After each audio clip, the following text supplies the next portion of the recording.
Welcome back to our kingdom. అందరు ఎలా ఉన్నారు?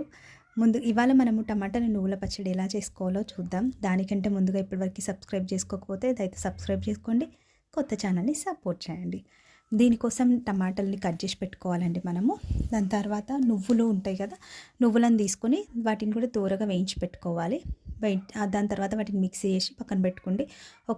అదే ప్యాన్లో కొంచెం ఆయిల్ వేసి అందులో టమాటోలు వేయాలి. ఓన్లీ టమాటోలే అండి, ఉల్లిపాయలు కానీ ఇంకేం వేయడానికి లేదు.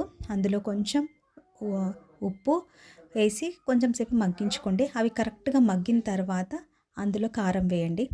అది కూడా కరెక్ట్గా మొత్తం మగ్గిపోయిన తర్వాత మన దగ్గర పప్పు గుత్తులు ఉంటాయి కదండి, దాంతో నీట్గా రుబ్బేసుకోండి. అదంతా రుబ్బిన తర్వాత మనం ఇప్పటివరకు మిక్సీ చేసి పెట్టుకున్న నువ్వుల పౌడర్ ఉంటుంది కదా, అది ఇందులో వేసి కలిపేయడం అంతే. నువ్వుల ఆరోగ్యానికి చాలా మంచిది కదా. అదేవిధంగా మనం నార్మల్గా అయితే తినము, ఇలా అయితే తింటాము. ప్లస్ టేస్ట్ కూడా చాలా బాగుంటుంది. వైట్ రైస్లో బాగుంటుంది, కిచిడీలో బాగుంటుంది, ఎలా అయినా తినొచ్చు. సో ఇది ఒకసారి ట్రై చేయండి. ట్రై చేసిన తర్వాత కామెంట్లో కామెంట్ చేయడం మర్చిపోకండి. ఇప్పటివరకు సబ్స్క్రైబ్ చేయకపోతే సబ్స్క్రైబ్ చేసుకోండి. ఎలా ఉన్నాయో కామెంట్ చేస్తే నాకు తెలుస్తుంది, నేను తెలుసుకుంటాను.